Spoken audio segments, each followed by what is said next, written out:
state of emergency on Friday, July 18th. The meeting focused on proactive security responses for the island. The Ministry of Education is inviting Trinidad and Tobago nationals to apply for fully funded fellowships in Ireland and scholarships from Germany for the 2026-2027 academic year. Full details and application guidelines are available on the Ministry's scholarship portal at scholarships.moe.gov.tt. And that was your news in 90 seconds. Thank you very much, Natalia, for that news in 90 seconds. And we could see a bit of a shift in the Executive Council with the appointment of Mr. Clark moving up from Assistant Secretary to Secretary. Natalia, Marcus, what are your thoughts on that development? I think it's long overdue, to be very honest. Mr. Clark been serving in the capacity as Assistant Secretary since the installation of the new THA administration. Mm-hmm. And I think it would have been unfair to him to have someone else come and oversee the division, given that they would have actually done so before. We had Pastor Baines as the secretary there, and then he was moved to the division of, I think, Works. Mm-hmm. And then Joel Sampson came in, and obviously Joel is now MP. And I expected it to be sooner in terms of Mr. Clark elevation to the post of secretary. I think he has been a man, talking from a cricketing perspective, because I'm a member of the Tobago Cricket Association, and he has been supportive of the Tobago Cricket Association. And I'm, of course, on behalf of the Tobago Cricket Association and the sporting fraternity, wish him all the best, and I hope that he serve and do just to sports. Natalia, what about you? I'm just adding on to what Marcus is saying. I'm wishing him all the best. There are a lot of shifts happening within our island's government and the government on a whole, that central government. So whatever plans he has in store, whatever he can bring to the table, we are looking forward to it. Yeah, I share those sentiments as well. It's always good that whoever the government is at the time, once they win, everybody wins. Once they succeed, the island succeed. Yeah. But we're moving on, Natalia. Scholarships. We heard in the newscast that the government of Ireland is opening up some scholarships for the citizenry of Trinidad and Tobago, and I think that's it bodes well for Trinidad and Tobago. The more we can make these diplomatic and educational linkages on behalf of our citizenry, it's the better for the development, the human development for those in our country. Yes. What do you think about that? I think curiosity killed the cat this morning when I went searching for those, what was mentioned in the news this morning. There is a lot. It is a wide range of scholarships, of programs offered from Germany and Ireland. So I am happy that Trinidad and Tobago students who want to climb higher, who has seen the need to climb higher, has, more options that are available to them. And Natalia, finally, what else from the newscast stuck out to you the most? Well, Akinlabi, I had mentioned earlier in the week that the state of emergency, some people might have said that, it was lacking. But here we see another contingency plan placed where people have an extra line other than, the actual emergency service lines, mm-hmm. to actually contact emergency services, yeah. To get that help when they're on the go. So I'm happy to see that there is something else added. Yes, and it's very... This crime situation has been a real burden on the minds of Trinbagonians for over 20 years now. Administration come, administration go, the crime problem stays with us, and we're really, really hoping that the state of emergency could really bring some sort of fundamental change in the crime situation in Trinidad and Tobago. So we wish the government all the best. We wish them good luck in their fight against crime. So Natalia, thank you very much for that news in 90 seconds. Thank you very much for the banter. And we hope that you have a wonderful, wonderful Friday. Go out and make the best of the day. Thank you, Akinlabi, and same to you, as well as Marcus on the other end. Thank you so much. You're welcome. Thank you. All right, ladies and gentlemen, it's time to celebrate with those who are celebrating with us. It is time for our birthday shoutouts. Yes, our birthday shoutouts. And at Tobago Updates, we like to celebrate with those who are celebrating whatever they are celebrating. And we start the shoutouts this morning with saying happy birthday to Miss Sherma Alexander Williams. Happy birthday to you, Miss Shirma Alexander Williams. We pray God's richest blessings on you on this, your special day. We pray that all that you set your heart and your mind to over the next year, you will accomplish everything and that you keep God close at your side. Going forward, we say happy birthday as well to Miss Kezia Frederick. Happy birthday, Miss Frederick. Happy birthday to you, Miss Kezia Frederick. God's richest blessings to you. This is your special day. Celebrate it. Be safe. Be responsible and take some time off to reflect on all the blessings that you have received over the years. And we pray that you take God with you into the next upcoming year. Happy birthday to you. And if you have anything that you are celebrating, whether it be a birthday, an anniversary, a new job, you're moving to a new apartment, you've bought a house, whatever you want to celebrate, please send us your information and we will celebrate with you here on Tobago Updates. Yes, we like to celebrate with those who are celebrating whatever it may be. Send us your information and we will give you a shout out right here on the Tobago Updates morning show. So, Marcus Daniel, you are in the studio. It's an hour-long program this Friday. Tell us, who do we have coming up in this day's program? Yeah, I'm so excited about this morning's program. It's been a while. I've had 3 persons coming to talk sports this morning, and I know once it's sports, I'm very happy. Obviously to get the Tobago public, and by and large, Trinidad and Tobago public, in tune with what's happening with sports in Trinidad and Tobago. A lot of sporting activities happening, but this morning we selected 3 special persons to be here with the upcoming events. We have Daniel Vincent, otherwise known as Mr. Extreme Fitness. He's going to be talking about his 5th annual Hike the Trail. Have you ever been on a hike? I've been on a hike, but I saw the advertisements for this Hike the Trail and I tell myself, let me go and try this one because I always wanted. I don't know if it's the same path in Annisville. I'm not sure which direction he's going this year, but that's usually where he goes, in Annisville. I always wanted to do that hike in Annisville. I find it so picturesque and things, so I really because of the food. I think because of the food in there. They have a host of food and thing there. Yam, porridge and thing, look out for that. Look out for that. We're going to talk to Daniel talk to Daniel about what's to come this year. 5 years, it's indeed a milestone and of course a celebration. So persons can look forward to that. Then we're going to talk to Kerry Mello Celestine, talking about the Tobago Basketball League. When last have you heard about Tobago Basketball League? It's been a while. Right, so we're going to talk to Kerry about that, what's happening there. Back, man. Yes, indeed. And then obviously we're going to wrap with Nairon Ali, also in the basketball fraternity.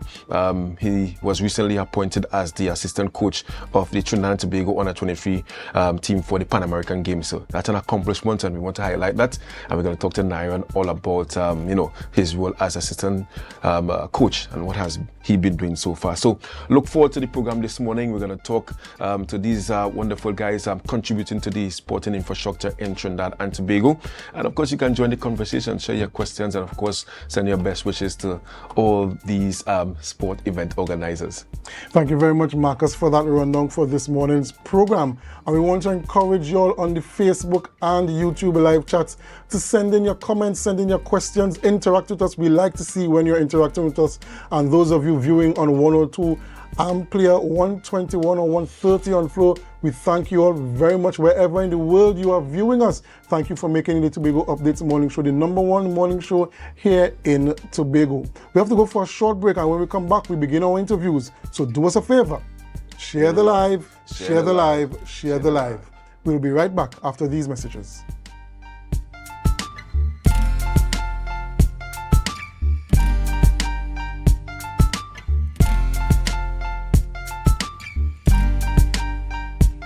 This week at the Tobago Heritage Festival 2025, Natural Treasures Day in Charlottesville, Monday 21st, 9 a.m.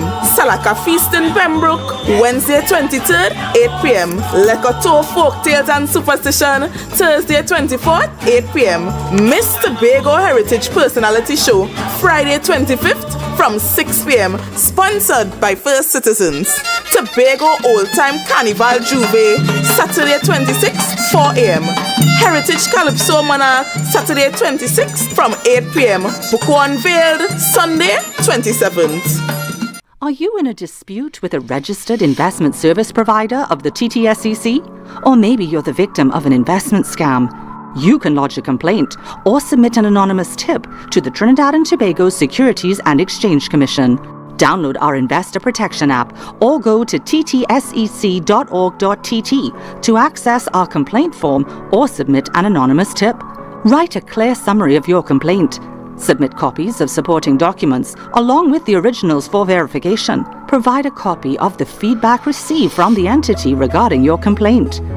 All investor complaints or scam reports submitted by the public are acknowledged and reviewed by the TTSEC. Investigations are pursued based on the outcome of the review. Trinidad and Tobago Securities and Exchange Commission, protecting the interests of investors and the public. You invest, we protect. Everyone benefits. Want to get better? Where to start? What kind of exercise to do? What to eat? How to get restful sleep? Need a doctor to search for root cause? Look no further. Come to Majuba Hill Lifestyle Center Foundation at our Wellness Center in Goodwood, or Food Hub in Darrow Springs, Scarborough, or Doctor's Office in Goodwood and Darrow Springs. Contact 49 Swift 4979 438.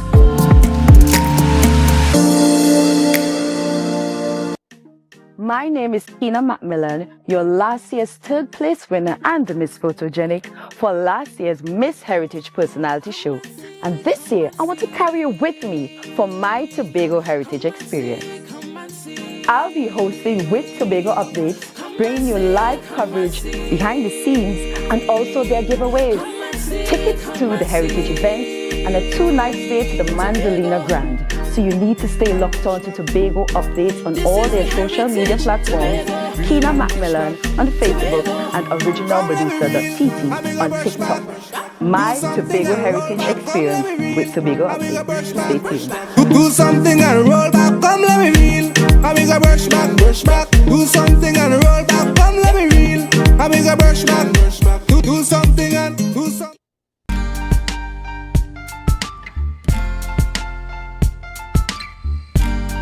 Put a smile on your face when you're moving from place to place. Good morning, good morning, morning, good morning, morning. Work so hard every week. We deserve a party. So tell everybody. And let's get it started. I'm telling you, all work and no play, me say, no way. We don't want no matter that. I need a stress reliever. 2 drinks in the hand and a girl in the middle. That's the goal we need to find, the middle. For the sake of peace of mind, so the middle of the road is where you'll find me and my friend and them, because we work so hard.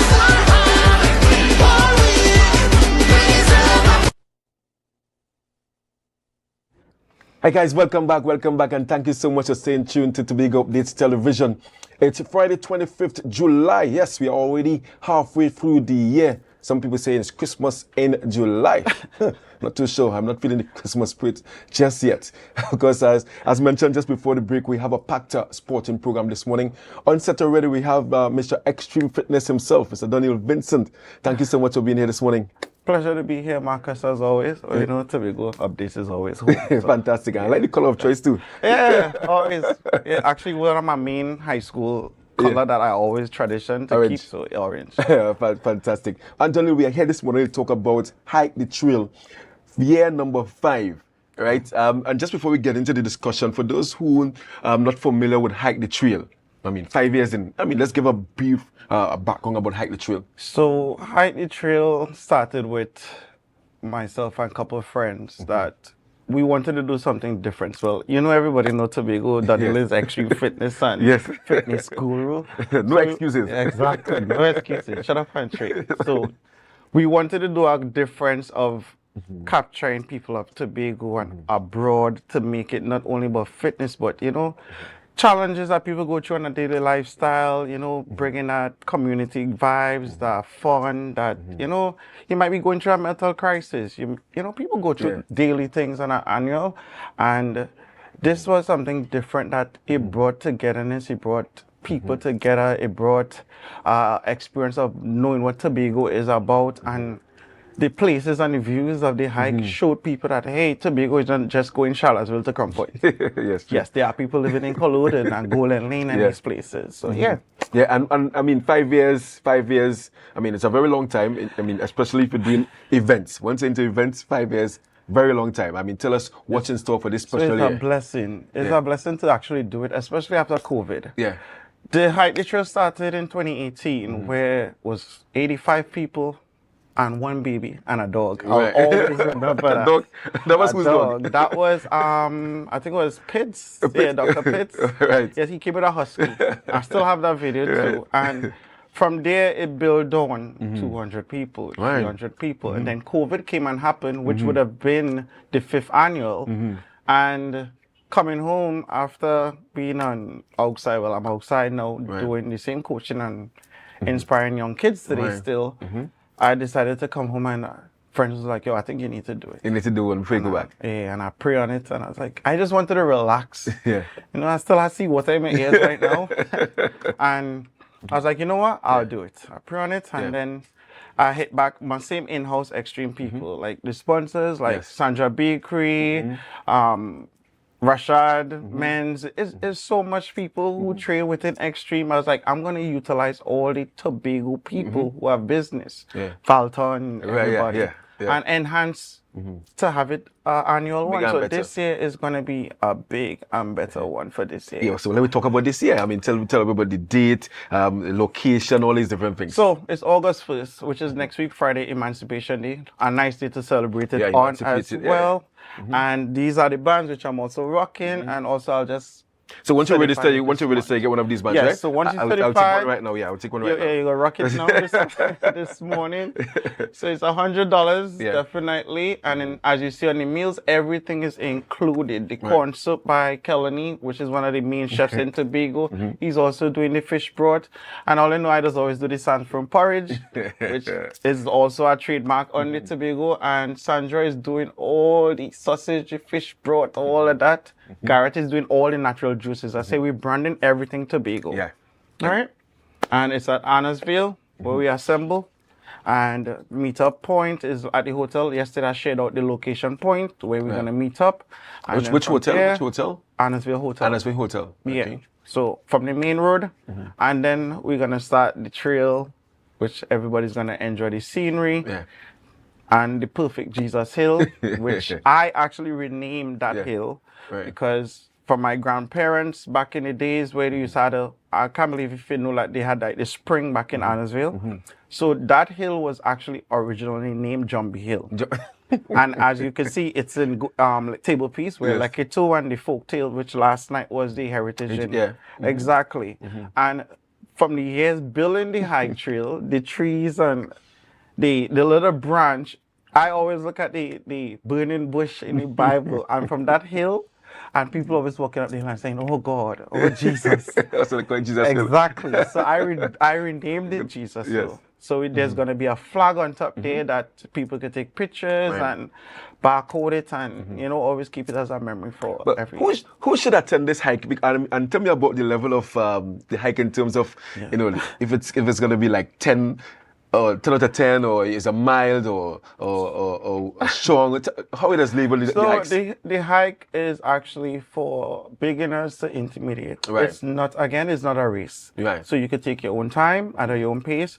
Equivalent 7 kilometers, because I actually shortened it this year, and it's more for. It's not a race. So it's more for people who could just come out and, you know, walk at their own pace. The more in shape you are, you could do it within an hour. But tops 2 hours. And you take it, because people take pictures and they're so amazed to see that, hey, it have beaches in Culloden that people never seen. It have houses that, or like our friend Manda, who went Scarborough Manda, families from in the back there.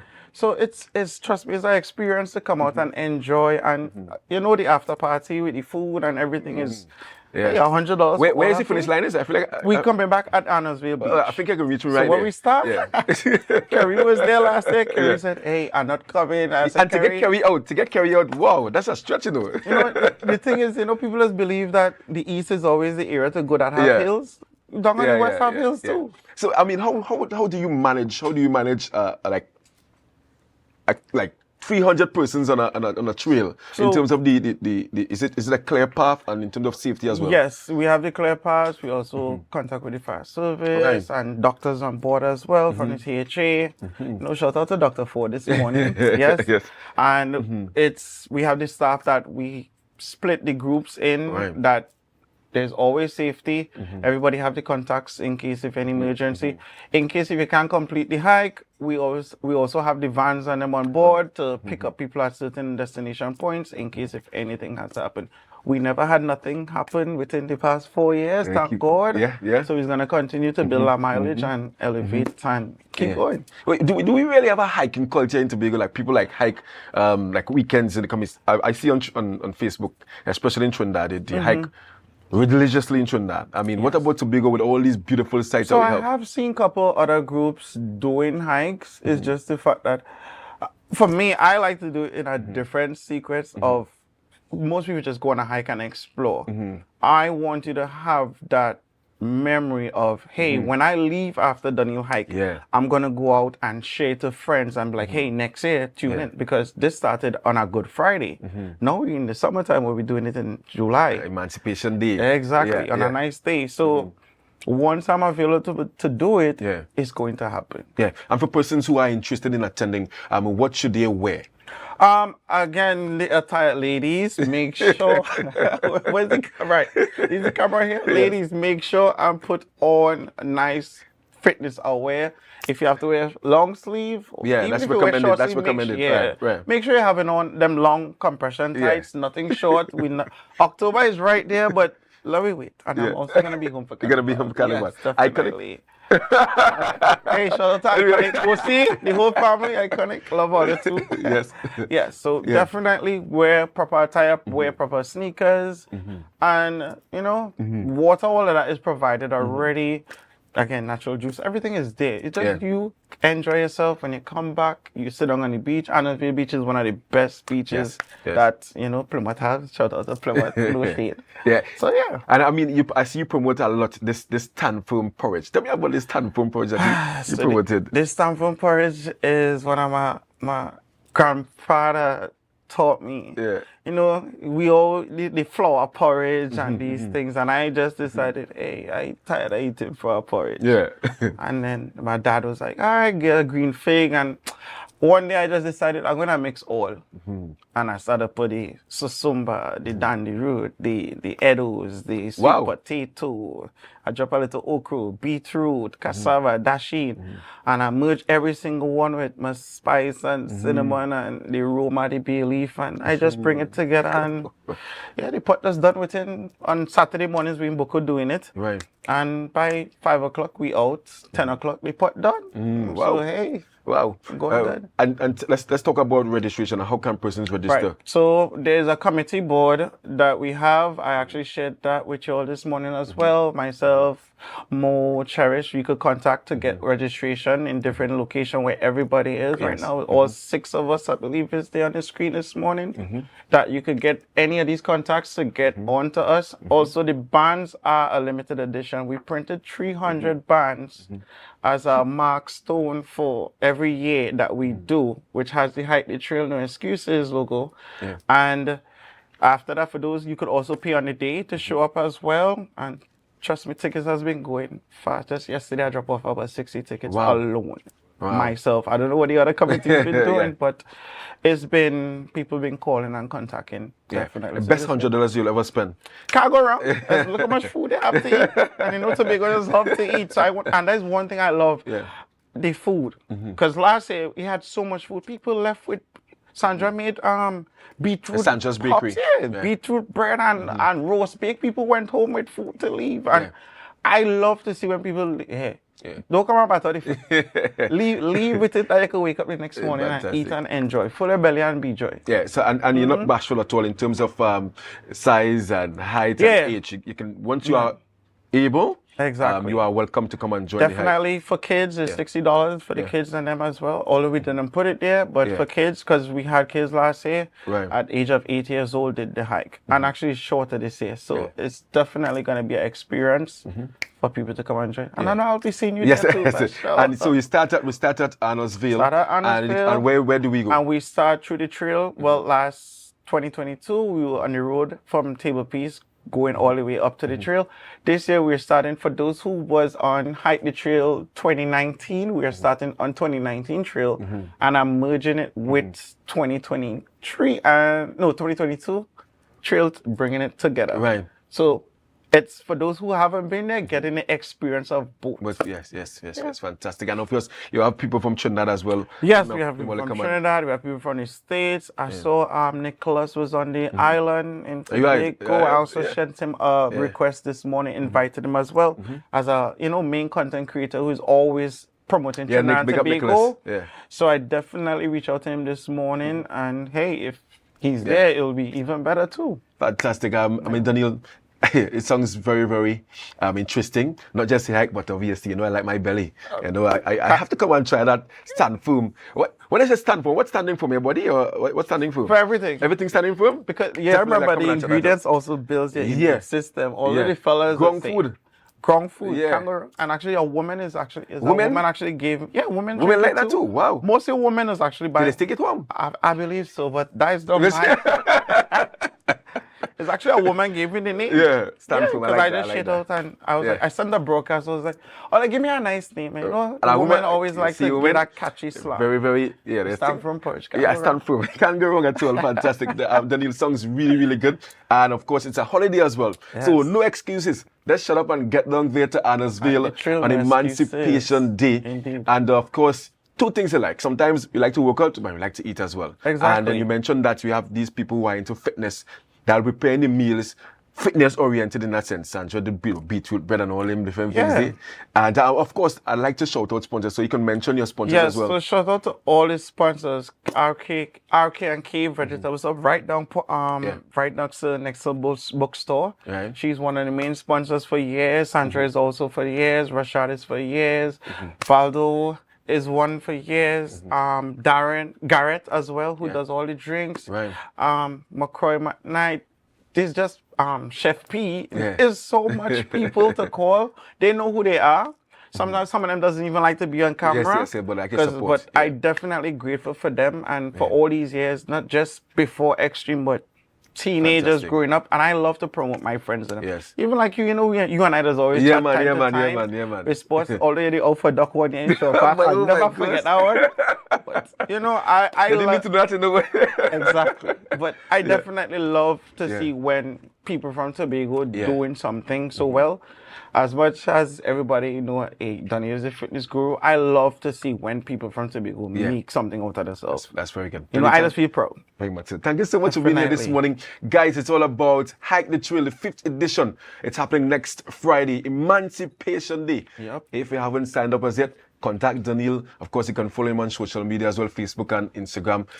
Contact numbers there. 293-6836. That's my direct number. Fantastic. The best $100 you'll ever spend. Hike the trail and get live DJ. Lots of live DJ too. Live DJ. Shout out to DJ Wizard and the whole crew. That's what I'm talking about, of course. Thank you so much, Daniel. Guys, thank you so much for staying tuned. Thus far to Tobago Updates Television. We take a short break. When we come back, more sports talk. Yes, don't forget, share the live, share the live, share the live.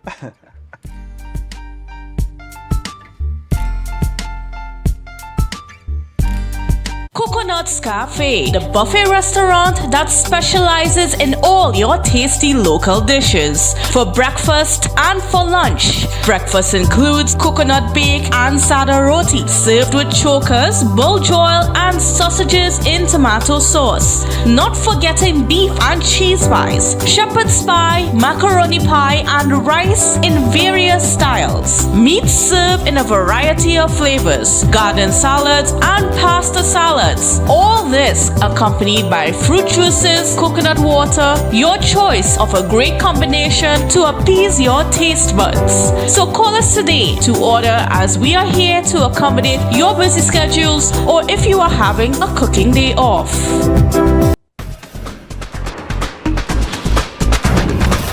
With Flow Business's new smart solutions, powered by super fast, reliable broadband, you'll feel like there are more versions of you working for you.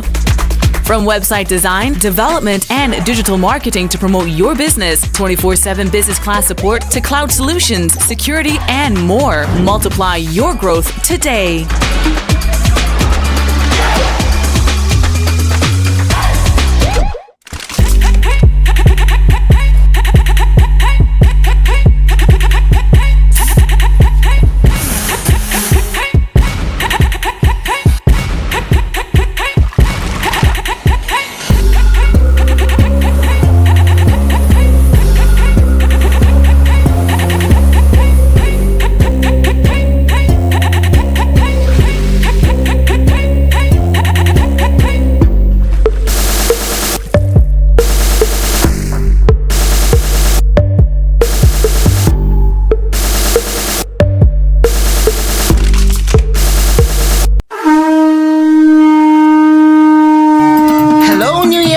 Are you ready to celebrate the essence of Crusoe land and the culture of Tobago? Well, get ready for Tobago Day in New York City, hosted by the Tobago Empowerment and Alliance Mission, Sunday, August 17th, 2025, Nazareth High School Courtyard, 475 East 57th Street, Brooklyn, New York, 12 noon to 8 p.m. We bring the Tobago vibes to the Big Apple. Live music, Tobago food, cultural performances, and family fun. So bring Tanty, Granny, the uncle, invite the whole neighborhood. Just bring everybody and bring your significant other too. Come celebrate Tobago Day in New York City, Sunday, August 17th, Nazareth High School Courtyard. But I forget to tell all you, it's the 10th anniversary celebration. For more information, call 929-327-7857 or check Team's Facebook and Instagram pages, Team Tobago Day.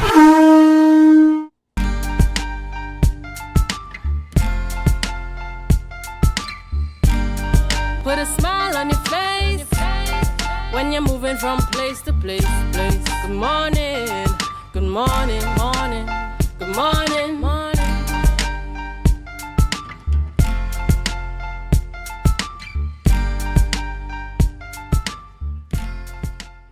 Welcome back, guys, and we are here on Tobago Updates Television, Friday, 25th July, and we are deep into the sporting segment. Want to say thank you so much to Daniel Vincent, Mr. Extreme Fitness, for joining us this morning, talking about the hike, the trail.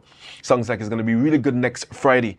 Up next, we have Mr. Kerry Mello Celestine. We're talking Tobago Basketball League.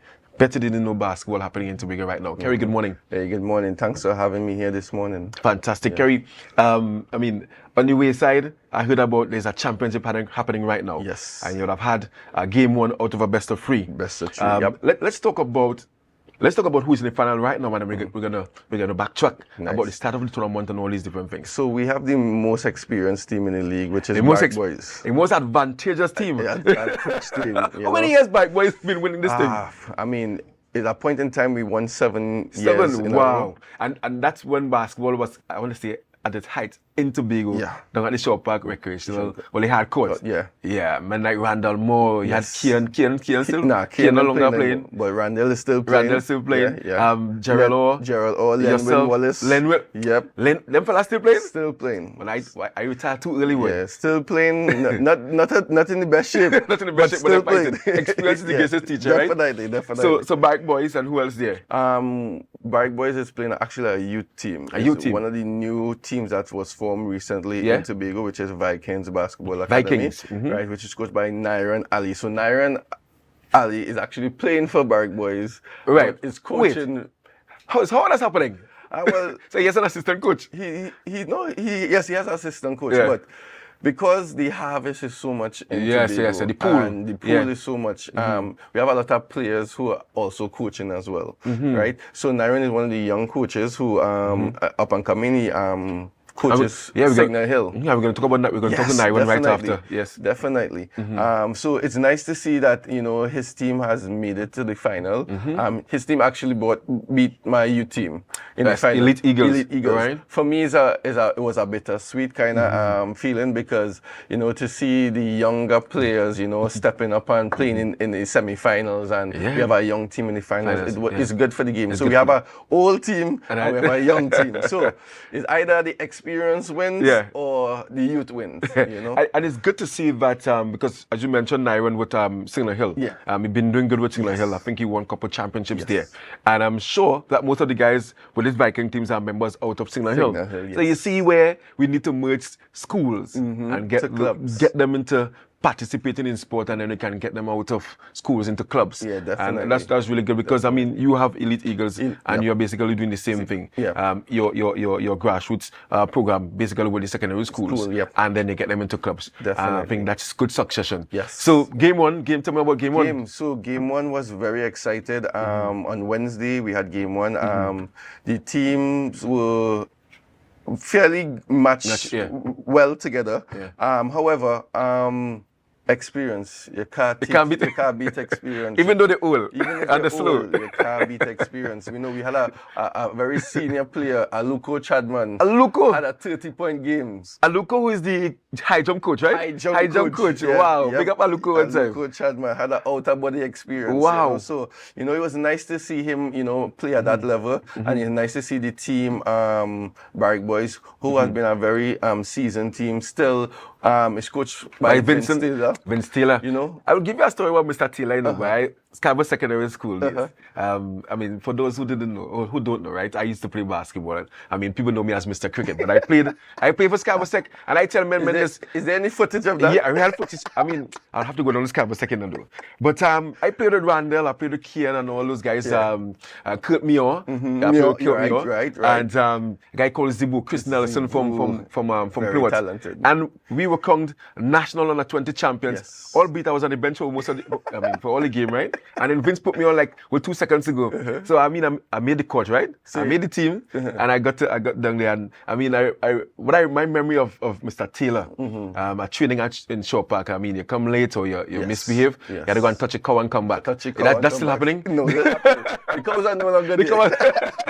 But he's a wonderful coach. He's a wonderful coach, and he made me love basketball even more. Definitely. But still, I mean, I played cricket. I chose cricket over basketball. But I'm happy to hear that he's still around. And even though you guys are experienced, you still have young guys within the ranks as well? We Barrick Boys have a player called Durrell Jack. Yeah. Very young, very dynamic. I mean, his father used to play basketball. Lance, he was one of the better basketballers in Tobago. And you know, to see him being a part of the older guys, it shows that, you know, the merging of the youth and the experience. Because obviously, you guys can't play forever. And you want the name Barrick Boys to continue and to live on. Definitely. So you guys would have actually won game one. Yes. So Barrick Boys won game one. So the game two is going to be Saturday at Montgomery Court. So the games are played at Montgomery? Yes. Okay, and this is just open to members of the public. Come out and support whoever you want to support, because basketball is still alive in Tobago. So what we have been seeing lately is a lot of the communities coming out. So you see people stand up by the banks and looking at the game and sitting on the benches and looking at the game. And the community of Bethel, Montgomery is start to get a little bit more energy and life, especially with the new court. Yeah, well, I was going to mention that. And what about Uprising? Uprising from Bethel, were they a part of the league? So Uprising was not a part of the league. However, they had a couple of players playing with other teams as well. All right, so we still have players like Farley, who still plays as well. Not Chief Secretary, right? Not Chief Secretary Farley. Let's declare that out. Yes. Yeah, so it's nice to be in the community. Yes, of course. And always. I just love the fact that we still developing the different courts, because recently we saw WIM open. Yeah, Colonel Hall as well. Speyside. Yeah. So it's opportunity for basketball to go to different communities. That's a good to mention that as well. And with that, we could see that community teams could come out from these courts that are being refurbished and stuff like that. However, as much as we have a lot outdoor courts, there's a need for an indoor court for indoor sports, right? Yes, we started the tournament in the complex. Oh, you had matches at the complex? Yes, we started. So the season started the 1st of May. Right. And we started out with a tournament that was sponsored by God Skills, which is a Canadian brand. Right.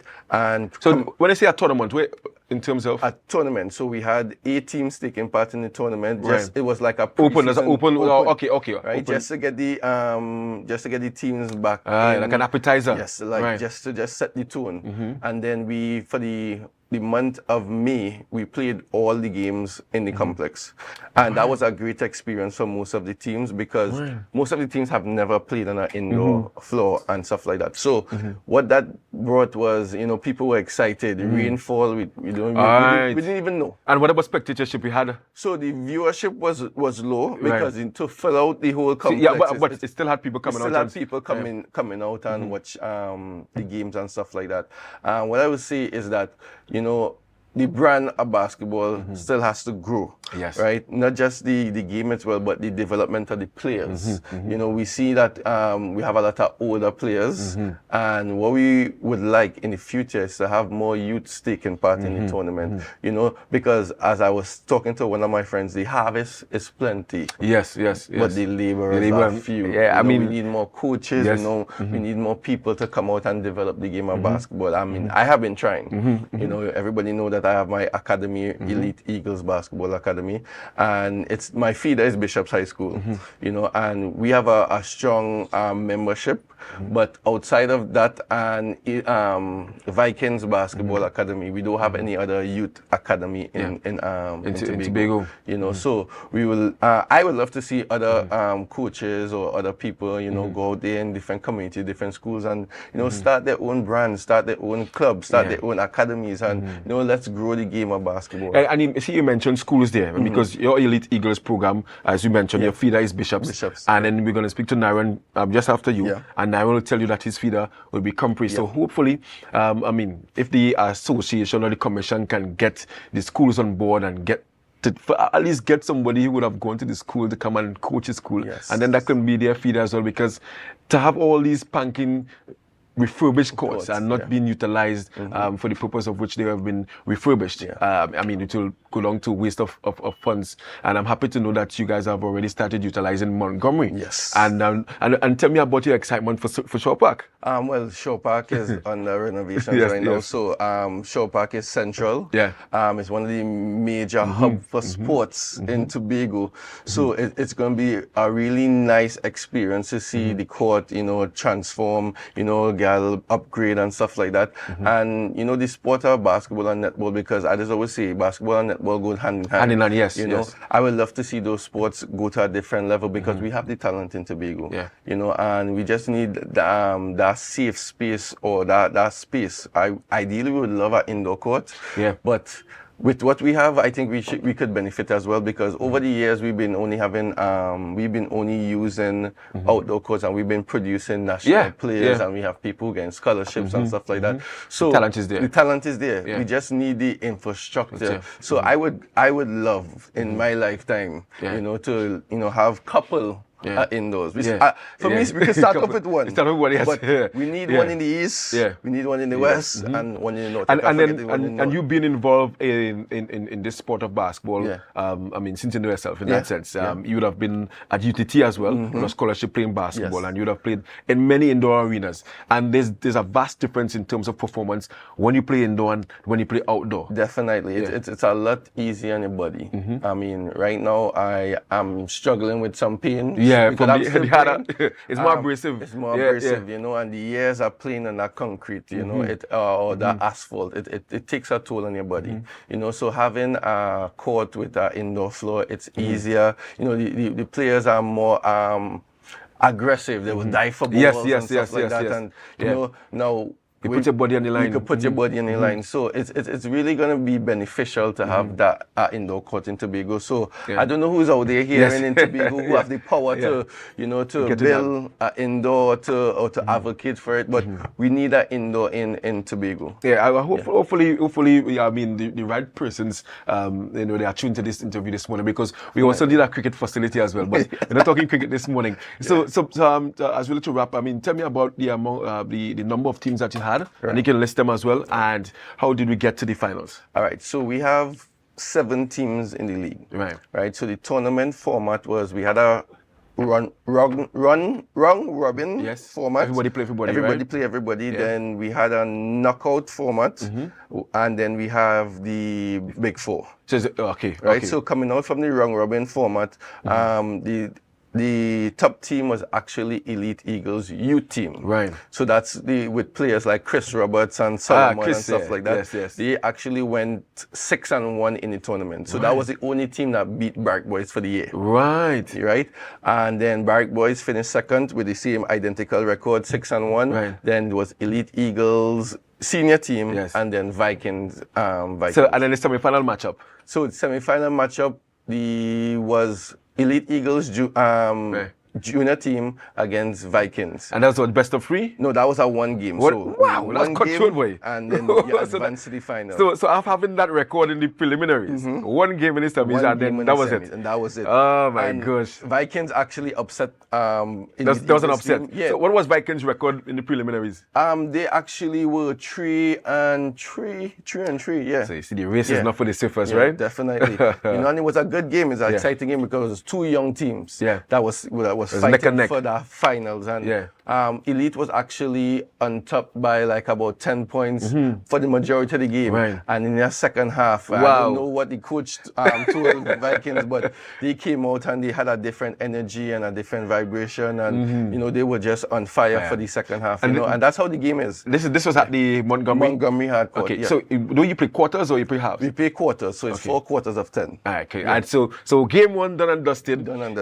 To Barrack Boys, and we're looking forward to game 2. Where do we see that one going? Well, based on my knowledge of basketball, you can't beat experience. You can't beat experience. What was the difference in the scores? It was about 80 to about 64 or something like that. So it was a big margin, you know. So you actually saw that as the game progressed, the Viking team, which was the younger team, started to gain confidence. So I hope that confidence could roll over into the next game, and we have a closer game 2. Because if Vikings win game 2, we have a decider game on Monday. On Monday, yeah. Okay. So tell me time on Saturday. So the first game, the third place game, is actually gonna play from 6 p.m. Right, and then the first place game is gonna play from 7:30. From Montgomery. Hopefully we get the music. So you have entertainment as well? Yeah, we try to bring a kind of live kind of vibe on the court. Music. We have people selling hot dogs. You have announcers as well too? We have announcers as well. We have popcorn selling, So it's really nice because we see the court, people flock around the court. Yes. And it's an environment that I kind of love, because I remember playing for Scarborough Sec. Showpack. And the whole court was filled with people running to dive for a ball or to retrieve a ball. Yes, I remember those days. Pushing it back. So I hope that we have a lot of people coming out to support. We know that the game is growing, because after the COVID, it kind of died a little bit. Because before the COVID in 2019, we had 19 teams in the league. Wow. We had an A division and a B division.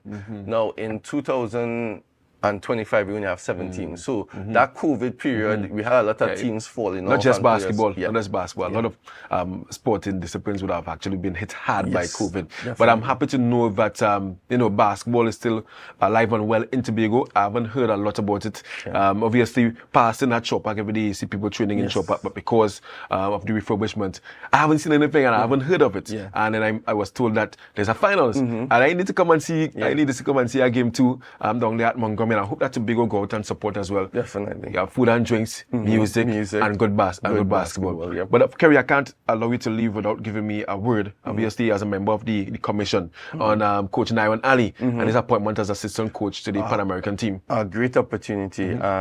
Anytime we have people who are part of the national team is an addition. Yeah. He started off in the system, player, a coach, a high school coach, and to see him on the national team, I'm actually proud of him because at one time he was one of my assistant coaches in Elite Eagles, and I actually encourage him and motivate him, hey, form your own group so that we can compete against each other. Because like I said, the harvest is plenty, but the laborers are few. So, you know, I'm happy that he took that initiative and formed his own basketball club. And I'm actually watching, and I'm so proud of him, you know, to see that his club is growing and he's actually, you know, taking part in the national training and stuff like getting that back experience. And forth. It's hard. It's hard. I know. Because me being a young player who was on the national team, it does take a lot out of you. As a Tobagonian. So I just hope that, you know, this experience you're able to grow from it and, you know, impact other people in Tobago. Yeah, fantastic. Kerry, thank you so much for being here this morning. I'm looking forward to game 2. And I'm not normally biased, but I'm backing Vikings for game 2. I'm backing Vikings. I want to see the Bike Boys because every day I go to work, Gerald, we did it again. You can't stop us. I know. Nah, I'm backing Vikings this Saturday. And as you mentioned that, you know, seeing in the second half, they grew in confidence, and I'm hoping that they take that game 1 second half performance and take it immediately from the whistler in game 2.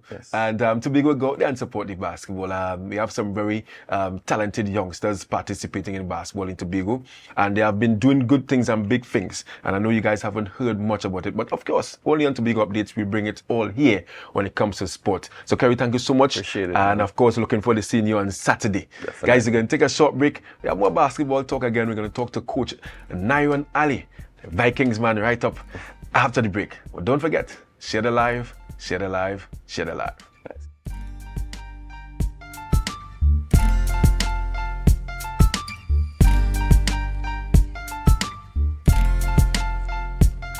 This week at the Tobago Heritage Festival 2025, Natural Treasures Day in Charlottesville, Monday 21st, 9 a.m. Salaka Feast in Pembroke, Wednesday 23rd, 8 p.m.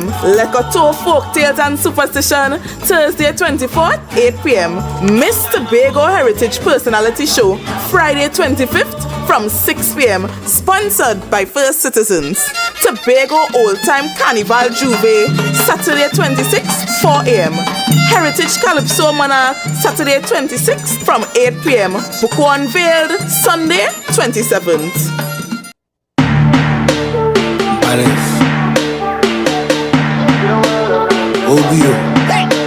I see girls, I see fun, I see winding up in the sun, I see 10 bottle of rum, DJ start the thing, let me jump. Cause I see girls, I see fun, I see winding up in the sun, I see 10 girls to a man, DJ start the thing, let me rum my shit. When my team touch down, everything get wild. Hey, hey, hey, take out your flag and fling it up, take out something and fling it up, fling it up, fling it up high. Hey, hey, hey, start to jump up and fling it up, take out something and fling it up.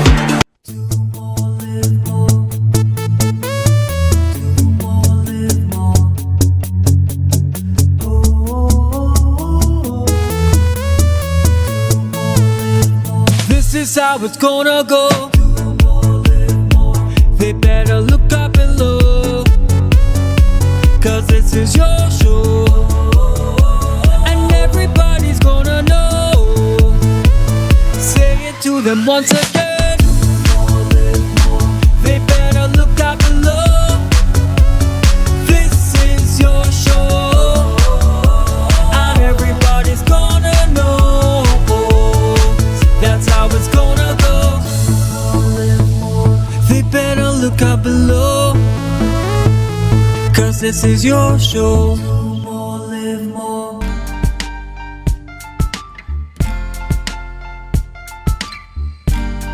Put a smile on your face when you're moving from place to place. Good morning, good morning, morning, good morning, morning.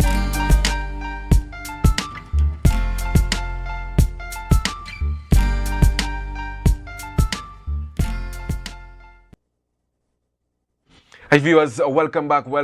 Thank you so much for staying tuned to Tobago Updates Television. We are live here at Port Mall in Tobago. And we're still into the sporting discussion. Our final interview this morning, we have Mr. Nairon Ali. Basketball coach Nairon Ali, recently appointed as the assistant coach of the Trinidad and Tobago under-23 team to compete in the Pan American Games. Let me say good morning to you, Nairon, and thank you so much for joining. Good morning, man. First time here? Yeah, first time. Fantastic. That's what I'm talking about. It wouldn't be your last time as well. What you doing, though? and Nairon, we had a really good discussion with Coach Kerry about the state of basketball in Tobago. But I'm not going to start that conversation yet, but I want to talk to you about your appointment as the assistant coach for the national team, national under-23 team. And firstly, congratulations on your appointment as well. I mean, tell me about that appointment thus far. It has been an experience. Yeah. It has been an experience because these guys are under 23. Yeah. So certain things you expect, you will see. Certain things you didn't expect, you will see. What I would say is it's been busy. Yeah. Going back and forth from Tobago to Trinidad consistently, boat in the morning. Sometimes I see yourself 4 o'clock on the bus route. You go on the boat in the morning? Sometimes 4 o'clock on the bus route to go down on the plane, in the airport, stand by whole day, 100 people on standby, you can't get through at all, you run back down to the boat, you're barely catching a game. But training sessions, I try to be consistent. I must miss maybe 1, maybe 2, and that's of recent because of the finals that have been going on. Yeah. So it really has been a great experience. It's been a learning experience. The coach I'm coaching with Coach Melissa. Very competent. She's the head coach? Yeah, she's the head coach. Okay. Very female? competent. Yes. Wow. And it actually was weird that it started, I honestly say, because I never been in that situation The female being the head coach. Yeah, you see it on TV a lot, you see it in college ball a lot, in the NBA also a little bit, but you don't see it naturally around. So a lot of people will be not accustomed to it, find it, maybe can she coach? But I will stand by saying she's very competent. She has a lot of experience playing basketball away. She's also a national basketball player. And just observing her, I can stand by her and say she's competent. So things happening good. Yeah. So tell me about this Pan American Games. How prepared is the national team? And it's a 3-on-3. Yeah. So tell me about the preparation of the team thus far, and where are you guys going to be playing, and who are you playing against? Okay, preparation for the team just for because it's 3v3, it's a whole different type of basketball game. Yeah. So you know basketball has 5 versus 5. 5 versus 5, yes. So sometimes in that type of basketball you tend to be able to hide yourself. Oh, in so basketball. It's either you could say I tall and I just play center. So my job is to play defense. It's a half court. It's a half court. It's half court basketball. It's half court basketball. 10 minutes on the clock, 12 minutes shot and 12-second shot clock. So you have to get basket as quick as possible. Right. Play 2s and 1s, so a 3-pointer is normally 2. Okay. But it's a smaller arc. Yeah. Okay. You could say the same 3-point line, it's just the court is naturally smaller, right? Much faster game. 10 minutes just feel like a whole game, a whole 40 10 minutes is a quarter. 10 minutes is one game. Is what? So 10 minutes. It's running time. The time only stops for free throws and for dead ball. Right. So you see subs flying in and out. There's one sub you have, or flying subs. one subs fly in and out on the dead balls. So 30 seconds into a game, you already see a sub happening because you're gassed. You only have 10 minutes to prove yourself to give your best. So but there's no 3-second violation there as well. Yes, there is, but you don't really find it because the game is so fast. You have to move to get the ball. Because from the time the ball goes through the net, you have to get the ball out and attack again. One time, 12 seconds starts immediately. What I'll also say about the 3v3 players, what we find ourselves looking for is a lot of two-way players. Because at different types of game, you love to see defense and offense. It'll be important on both sides. Okay. You cannot hide. I can all along there. You cannot hide. You cannot hide. Once the ball is in your hand, what are you going to do in that moment? Can you shoot? Can you lay up? Can you flash? And those kind of things. So it's been interesting teaching this aspect to some of the kids because they're not accustomed to it, they're not aware to it. And we've seen some of the past 3v3 teams that went away. We actually see like the boy brothers that could score the ball. And they're very tall too. Is that a prerequisite? You have to be tall? In this era, yes. Yeah. Before you could have been short and known as use the point guard, but now you see guys 7'2", 7'4" could dribble the ball. Dribble the ball, yes. Wembian and these kind of guys. Yeah. It's almost normal to So we have this culture here. You're tall, come and play basketball now. When away, you're already playing it long time from the time you're 4, 5, 6 years. Yeah, because we are accustomed, we have a culture of half-court sweats, you know, like one-on-one, or we play 21 as well. So, I mean, and in terms of the national team, has your team been selected, or you are still selecting, you are still training? We started at 30 at first. We had 5 Tobago boys selected for the team, but due to transportation, accommodation, financial, took them out of the training early. One guy that is almost from Tobago because his mother resides here, but he's originally from Trinidad, LaShawn. He's also still on the cut. We also cut from to 18 to 12 to 8 to 6. So you mentioned a while ago there we had 5 Tobagonians selected. Yeah. And to be at the initial 30. The pool, yes. The pool. Yeah. And they couldn't make it to training because of financial constraints. Yeah. Wow. Trainings happen. First thing first, to get a venue was a problem.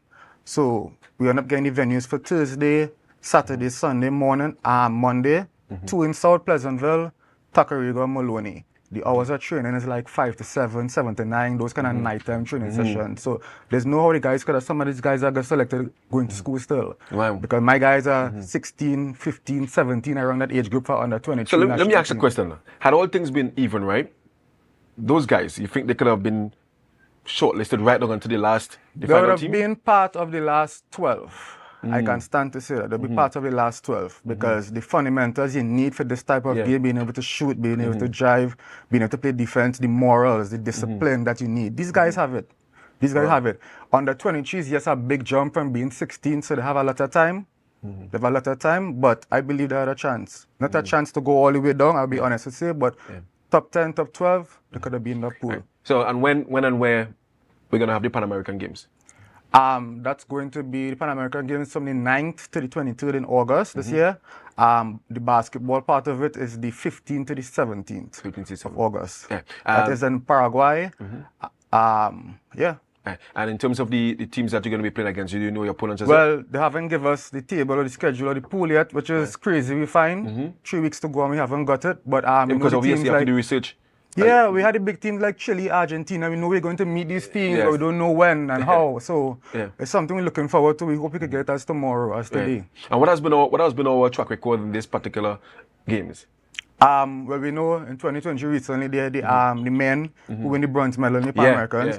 So that is the greatest award we could set so far. It's positive. It's very new and something we could go forward to now. We expect to do better. We want to do better. We want to bring home results. And Nyron, I mean, I was talking to Kerry just before you got in, and he mentioned, I mean, how proud he is of you and your career as a coach. Let's tell me about your coaching career and how did you get involved in coaching basketball? Honestly, Marcus, it didn't even start at basketball. You know. You were playing cricket? Yeah. I played everything. First thing first, I played cricket, football, track and field. People say, what are you really doing? But coming from a sports house, my father's a basketball coach. I'm supposed to be in basketball despite what. But that's a given. For some reason, I just never went. You know, like your parents coaching it, they don't want to be around it. Sometimes you can say it's the prodigal son behavior. That's what I avoid them. You see them every day. Right?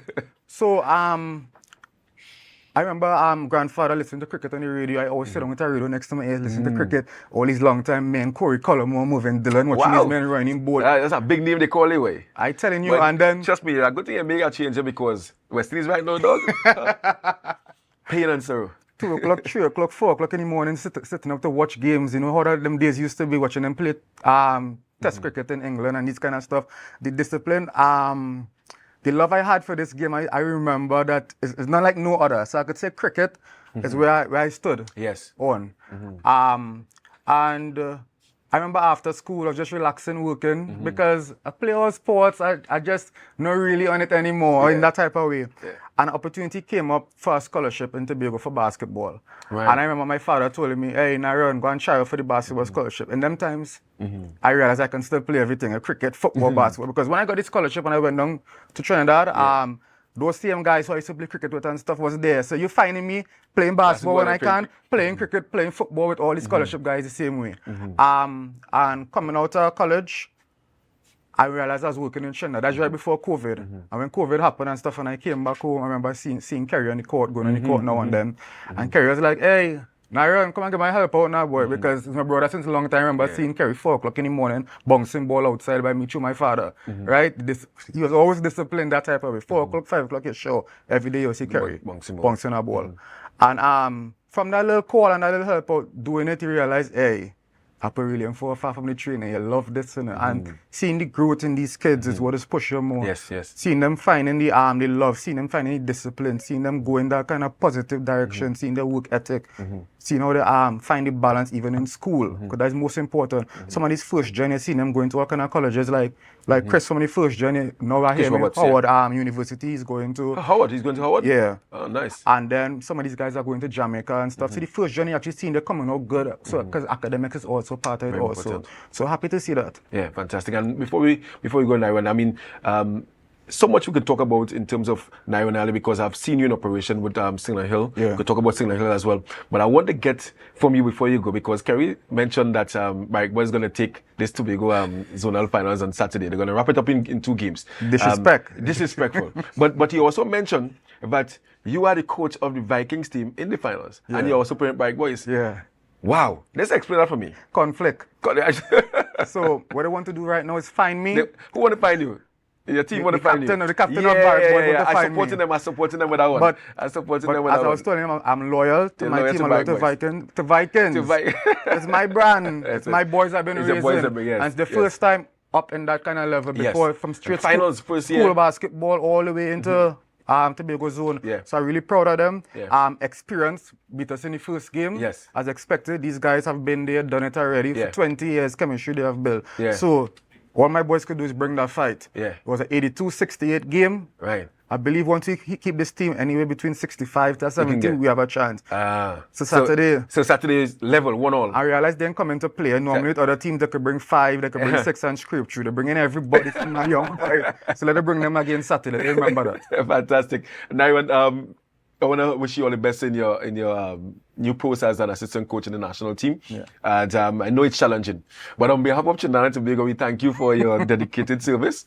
And anyway, I'm really hoping that you get that support financially as well, because I know it can be taxing. Jump on that boat.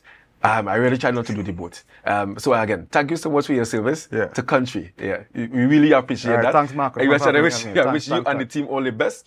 And disappointing that the Tobago boys didn't get the opportunity to go right along to the end. It's something that we really have to work on, and giving our guys the same opportunity, to compete as well. So thank you so much, and wish you all the best on Saturday, and of course with the national team. I want to really big up Mr. Ronald Wood this morning for this opportunity. I had 50 minutes of sports, and you can see, you have seen the result this morning. We have spoken a lot of things happening in Tobago space with sports. Thanks to Donil, thanks to Nyron, and of course wishing them all the best with their different endeavors. Guys, thank you so much for staying tuned to Tobago Updates Television this morning. Up next, we have Good Morning Tobago with none other than Chanel Felix. I wanted to do something this morning, but I won't do it. I'm going to continue to share the live. See you right after the break.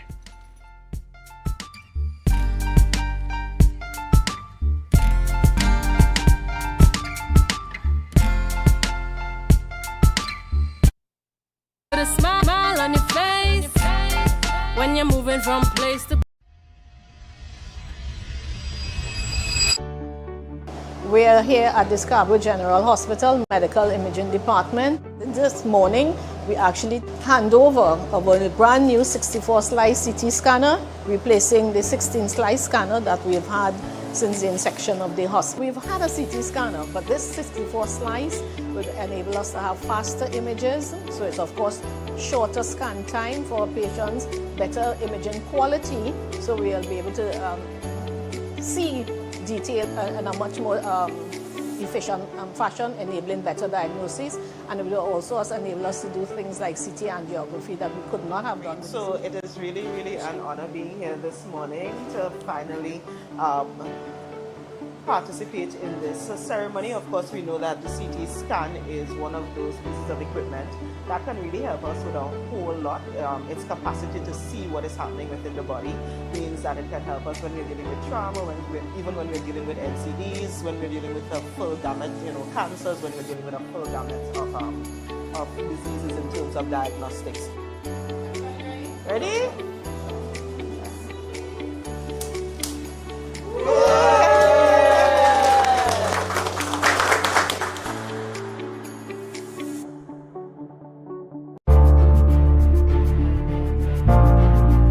You're viewing Tobago Updates Television, your exclusive gateway to Tobago, broadcasting the beauty of this island paradise to the world.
And welcome back to Good Morning Tobago right here on Tobago Updates. I am your host, Chanel Felix. And you know, whenever you see me sitting here, it's because we're about to have those conversations that you want to have while I ask those questions that you want asked. But before we get into this morning's interesting topics and conversations, let's have our news in 90 seconds. Assemblyman Wayne Clark is expected to be sworn in as secretary in the Tobago House of Assembly's Executive Council later today. According to a statement from the Office of the President, the official appointment will be conferred by President Christine Kangaloo during a ceremony at the President's House in Port of Spain. Clark is the area representative for Lambo Lowlands District and a member of the Tobago People's Party. Additionally, a new emergency hotline, 631-HELP, has been activated to bolster island-wide security support in Tobago. The initiative follows a high-level meeting of the Tobago Security Council chaired by the THA Chief Secretary, Vali Augustine, which was convened after Trinidad and Tobago was placed under a state of emergency on Friday, July 18th. The meeting focused on proactive security responses for the island. And finally, the Ministry of Education is inviting Trinidad and Tobago nationals to apply for fully funded fellowships to Ireland and scholarships from Germany for the academic year 2026-2027. For full details and application guidelines, you are asked to visit the ministry's portal scholarships.moe.gov.tt for more information. Again, that is scholarships.moe.gov.tt. That was our news in 90 seconds. Now, this morning we want to continue our conversation, and we have a man in studio with us who is no stranger to us here on Tobago Updates, and on set we have the Chief Technical Advisor to the THA. This morning we have Mr. Anselm Richards in studio. Good morning and welcome. Good morning. Thanks for having me. Good morning, Tobago. No, it's always a pleasure to sit and chat with you, and there's a lot going on. Happy to have you here in studio. Now, one of the things that we want to touch on, we have the Tobago Day celebration that's coming up very soon in August. Tell us why it's so important for Tobagonians to pay attention to that and understand the importance of having those diaspora connections. Well, it is very important that we have a very harmonious, productive, and engaging relationship with our diaspora. Our diaspora is what we call the third district of our population, and therefore any arrangement or program in place to engage them and use the resources and capabilities they have to further the advancement of Tobago and even Trinidad and Tobago is really a positive strategy. So we have a population of Tobagonians living across the globe, and any sensible and strategic thinking administration will activate a mechanism to have access to these persons to help us, because they are living in places that are way advanced in terms of technology development and all of that. And some of them are working in senior positions in critical areas that we need support. For instance, in medicine, we have experts and specialists out there who we can come back and have what we call a sabbatical here. We give them a sabbatical chair. They work in, let us say, cardiovascular surgery in Tobago for a 3 months period. We provide accommodation and subsistence for them. And we have been able to now benefit from those type of capabilities that are resident in Tobagonians in the diaspora. So that's a very strategic approach to the utilization of our human resources, and Tobagonians in particular, wherever they are in the world. But we have to establish the infrastructure and the systems to effectively harness that kind of capabilities that are resident in our diaspora. Excellent. I'm glad that you touched on that. Now, recently we saw the Auditor General report, being released into the public domain, and we heard some comments from the Chief Secretary as it pertains to doing his own internal investigations and, trying to increase productivity as well as the systems in place to ensure that Tobago doesn't find itself in a place where, we have a number of things that are flagged and in many cases unaccounted for. Give us an entire overview of that Auditor General report, the last one that was done. I believe it was for 2023. Right. So, let me start with that. Let me give you the overview of that, and then I'll come to give you the institutional challenges that the THA is having and what we have to focus on in terms of building the infrastructure to do the financial statement. The Auditor General report for 2024 is not a report that is specific to the Tobago financial statement. And right. Let's just make it clear. This one was released in 2024 for the financial year 2023 or 2024? No, it is the audit of the national accounts for 2024, right? For which Tobago will be picked up in it because of the national accounting system. Right. But it is not an audit of the THA financial statement for 2024, and that distinction must be made, because we have not completed that one as yet. Because remember, we have laid 6 financial statements when the Secretary presented a budget up to 2023. So we are now in the process of finalizing the accounting, the financial statement and accounting to the people of Tobago for the resources that were allocated to the THA for fiscal year 2024. And just to use this as a pivoting point, remember this administration came in office 4 years ago and was able to complete 6 financial statements. I think 4 of which belongs to the previous administration. And that is an expression, a positive expression, a material expression of this administration, disposition to accounting for public funds. I just want to make that point.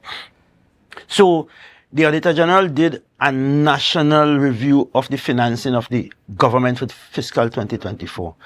And it picks up the allocation and expenditure of the THA and focus on certain key, what they call high-risk area. Right? So that is where they flag certain issues relating to the THA. But one of the things that they are speaking about, and there are significant errors because a media release was just done. When we did our investigation at the Division of Finance and the Secretary did her investigation, what was discovered? They are quoting in the Auditor General's report that unrepresented checks to the tune of $17 million was not presented, and quoted that note at financial statement.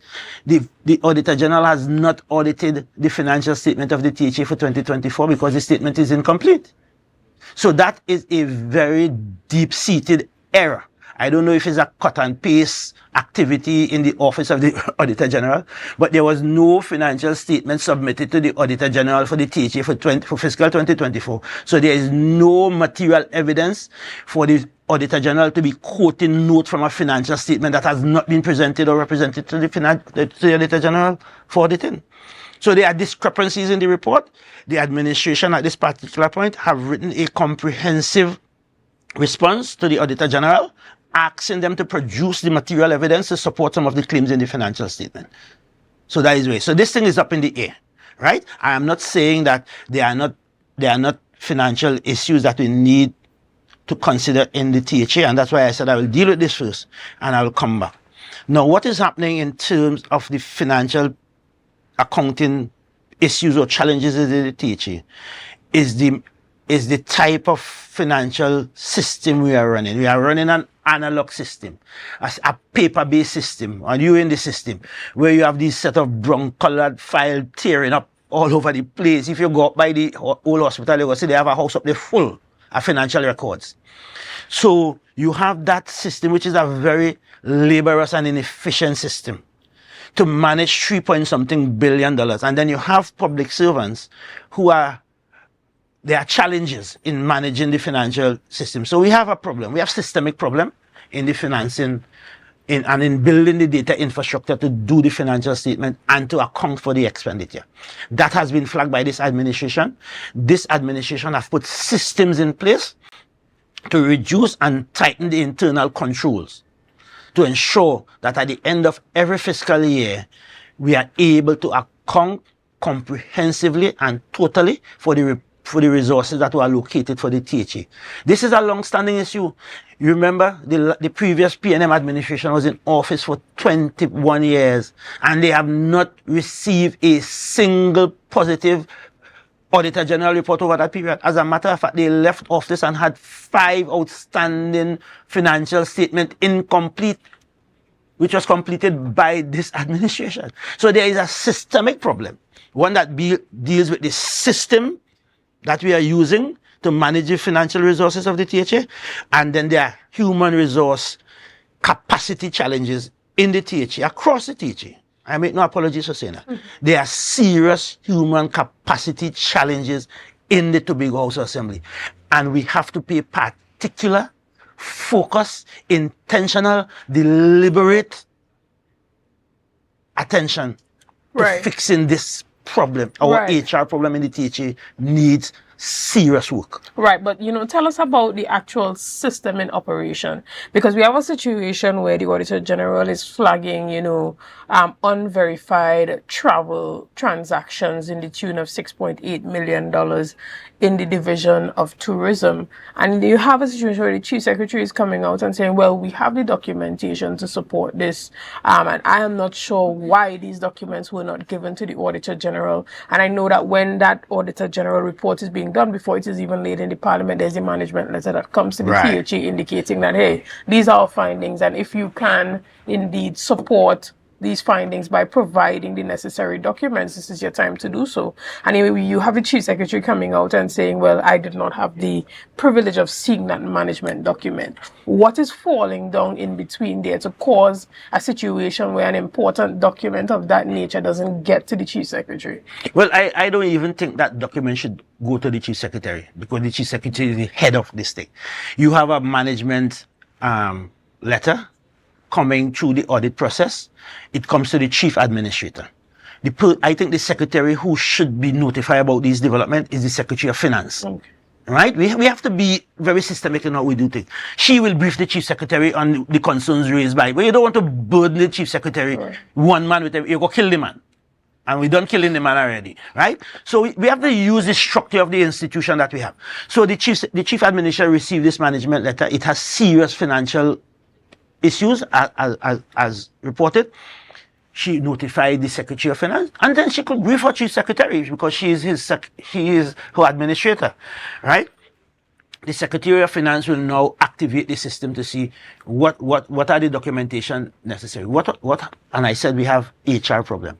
The public servants are the persons responsible, not the politician, for responding in the main to the management letter. That was not done in any proper manner. So the documentations are there. The Auditor General is querying these things, provide the documentation and provide the explanation for the expenditure. That was not done probably to the satisfaction of the Auditor General. The other problem we are having is that I forget the name of the document. There's a document that gives you the travel expenditure for each office. Right. Right? And for instance, the document will say the Chief Secretary could travel first class. A secretary travel business class, and a man like me, I forgot economy or ground crew. Right? So I know I want to break it down so Tobagonians could know. So there's a established document that tells you if you are going and based on your office, how you could travel, what your program will be, and so forth, and what your expenditure and what you're entitled to, and for what days and so forth. What has happened in that document? The offices of the assistant secretaries, right? The assistant secretaries are not provided for in that document.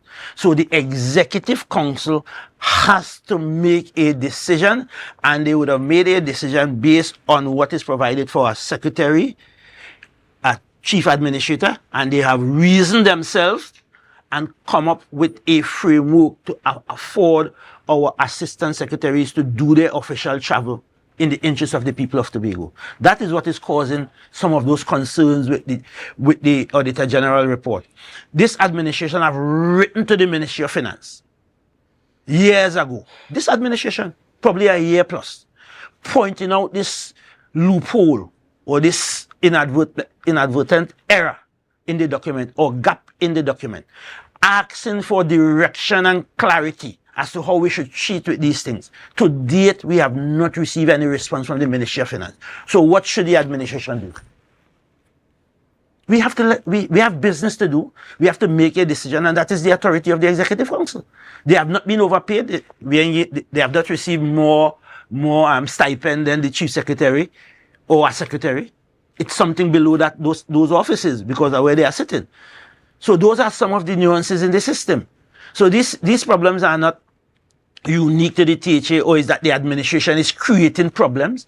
The administration have been taking diligent steps to ensure that it operates within the regulations and the law of the country. The Ministry of Finance is not responding, and these problems that the Auditor General flag are not unique to the Tobago Assembly. These are national issues. If you read the report, those concerns will not say it's THA concerns, you know. It's the issues of unpresented checks and other things that will flag is about the entire government system, because the entire government system is being run on what we call an analog system. Right. We need to update. You have heard us. Yeah, but how does this ACH system affect that, lack of accountability where the documentation is concerned? Because even though an ACH is done, there is that file that says, okay, on this day, this transfer should be done to this particular person with all the details and stuff. And the Executive Council note with the approval for such travels or whatever it is that is being paid for. So I am confused as to how the unavailability of checks and the ACH, break that down for me. Well, the ACH is what you call a replacement of the checks. Yeah. So the documentation of the ACH transfer will replace the physical check. Yeah. So the ACH is the automatic clearing house thing, so you don't write a check again. You transfer the money, but the documentation is there, and that's the point the Chief Secretary is saying. So you may not be looking for a physical check in this sense, but the records, which is the same record that will give you the information that justify the department producing a check, the justification for the expenditure that leads up to the production of the check, is the same documentation that leads up to the execution of an ACH. Right. I mean, so the records are there. The records are there. $6.8 million is not small money. It's not pocket change. The point I'm making. When the chief secretary comes out and say, okay, we have the documentation. The documentations are there. But we will also still continue our investigation. Does that mean that there could possibly be some instances where they have been unapproved or unaccounted for travel coming out of the division? Well, let me say this. I cannot speak because I don't know what the chief secretary minds what and what information he had at the time he made this statement. I can give you a practical institutional explanation as to how the financial processes of the THA takes place. The chief secretary probably has additional information. I am giving you a systemic approach as to how things are done and why the documentation will be available. The accuracy of the information in relationship to the Executive Council is another issue, right? I don't know if the chief secretary has that kind of information, but what I am sharing with the national community is the processes that apply for public expenditure, especially for overseas travel. Overseas travel has always been not only in the Tobago House of Assembly, but at the national level, a high-risk area that the Auditor General always shines a light on, because it is one of those areas where errors are likely to be made in the calculation of people's travel entitlement. Because they give you, if you go into Jamaica, the document tells you how much you should receive per night for hotel accommodation. And in certain parts of the world, the hotel accommodation, and it is spelled out in the document. But sometimes the public servants, for instance, there is this thing about, there's a travel day allowance. So if you're traveling, they'll give you allowance to meet on expenditure like meals and so forth on that day. Right? And then in that same day, they will give you accommodation and meals when you arrive in your destination. So those things, sometimes the public servants have a little problem wrapping their minds around those issues, and they do miscalculation. Right? But what I'm saying, the body of documentation for all government expenditure will be available to justify the expenditure. There may be errors in the calculation and the interpretation of the regulation. Probably those are some of the highlights the Auditor General is picking up, which requires probably to look at our HR issues in the THA to ensure that the persons who are on those desks have the required knowledge and understanding as how to apply the regulation as it relates to overseas travel. Let me tell you something. When I travel, me just do my own calculation and tell them and what, because sometimes they come and they want to short you and all kind of thing.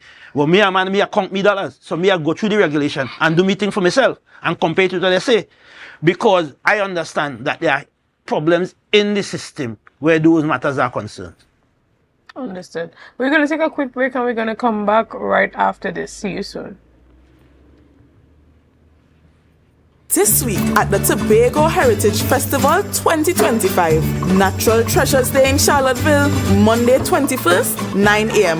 Salaka Feast in Pembroke, Wednesday 23rd, 8 p.m.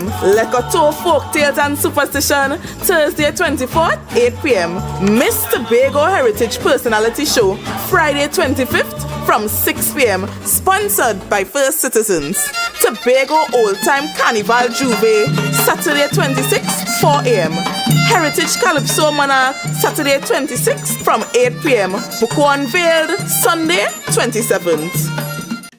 My name is Kina Macmillan, your last year's third place winner and the Miss Photogenic for last year's Miss Heritage Personality Show. And this year, I want to carry you with me for my Tobago Heritage experience. I'll be hosting With Tobago Updates, bringing you live coverage behind the scenes and also their giveaways, tickets to the heritage events, and a 2-night stay to the Manzolina Grand. So you need to stay locked on to Tobago Updates on all their social media platforms, Kina Macmillan on Facebook and originalmedusa.tt on TikTok. My Tobago Heritage experience with Tobago Updates. Stay tuned. Do something and roll back, come let me reel. I'm a brush back. Do something and roll back, come let me reel. I'm a brush back. Do something and do something. Quartz is well known as the Caribbean's largest retailer, providing consumers for generations with the very best products to enhance their homes. This year, we bring our expertise to businesses. Quartz Business Solutions will serve small, medium, and large companies with the very best products at the most competitive prices, backed by warranties and after-sales support. Hoteliers, office managers, restaurants, and so many more. Quartz Business Solutions, a brand of the Unicomer Group. So guys, there are some new developments in housing in Tobago. So it's goat racing time. This is 116, the show that keeps you in the know with all things Tobago House of Assembly. Each week, 116 delivers a fun and engaging overview of the latest developments, achievements, activities, and events of our dynamic assembly. So join me. Let's dive into the Tobago House of Assembly's Week in Review right here on 116.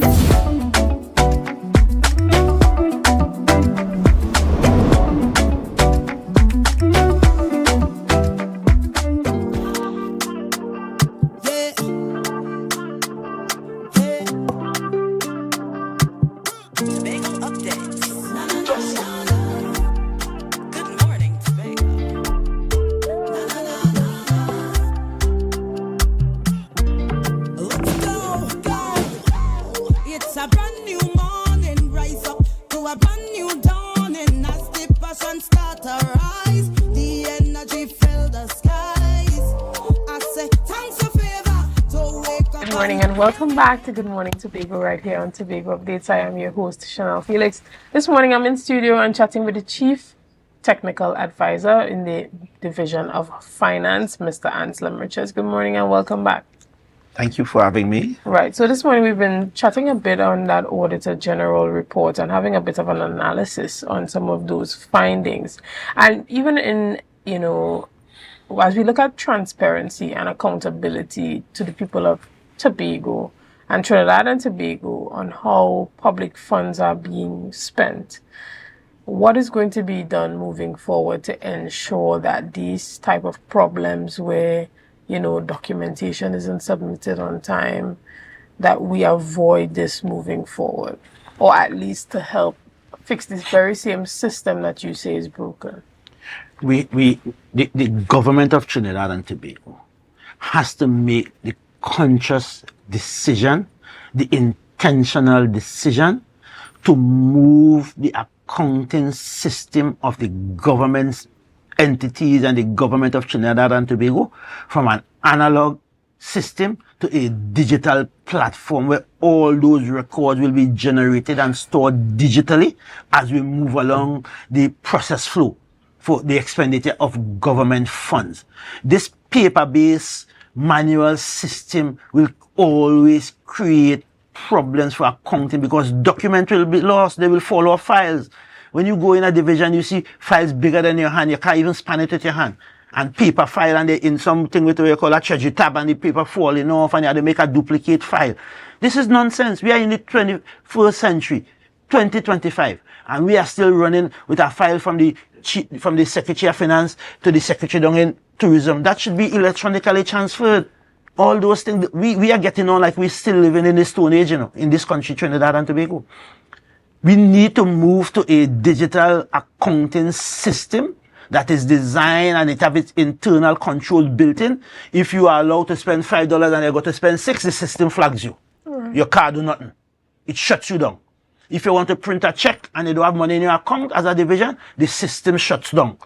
Those things are basic things that are operating all over the world. We're still running around with paper files all over the place, printing hard copy check, man trying to forge check and all kind of thing, and how to deal with all these nonsense in the place. The government, this is a governmental issue, We have to transform the public service. The public service in its current construct is not designed or was not designed to support any modern, efficient operation and accountable, transparent functioning of government. It's a dark system. It's a Stone Age system. Right. And we have to shine light on it by bringing in the technology. The solutions are there. The government just have to make the decision on what kind of application we are going to use, do the necessary legislative amendment to deal with electronic signatures and all of that, and electronic storage of documents, and we are on our way.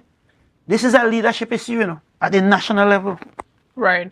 And let's shift gears a bit and talk a bit about that state of emergency. And we heard the Chief Secretary coming out and saying that there's now a new emergency hotline in Tobago for help called 631 HELP, which is basically 631-4357. Tell us about, some of the things. I'm not sure if you were part of those discussions in terms of the Tobago Security Council. Are you a part of the Security Council? Yeah, I do attend the Security Council meeting, but on this occasion I was off the island and was unable to attend. Right, so the nuances and the intricacies of that system is not with me. Right, but what I will say is that any infrastructure or any move to improve security on the island is a welcome development. I am certain that the evidence and the information that led for the establishment of this new emergency hotline would have been well justified based on the intelligence or the demands from the island community and the needs of the security agencies. Right. How do you feel about Tobago being directly impacted by this state of emergency, although the issues that led to the state of emergency almost have nothing to do with Tobago? Well, that is something like when your right hand hurt you, your left hand doesn't be affected because you're connected to the same body. And that's the best way I could put it. We are one nation, two islands. The government could have established what I call a partial state of emergency, because you can do states of emergency in certain geographical area. You can do that. So they could have established a state of emergency for Trinidad and leave Tobago out of it. So I don't know, and I would like to think that the national security community, based on the intelligence that fed into the National Security Council, for the government to arrive at this decision would have been well placed to justify a state of emergency coming from the security services. Myself, I will hope that would have been the case.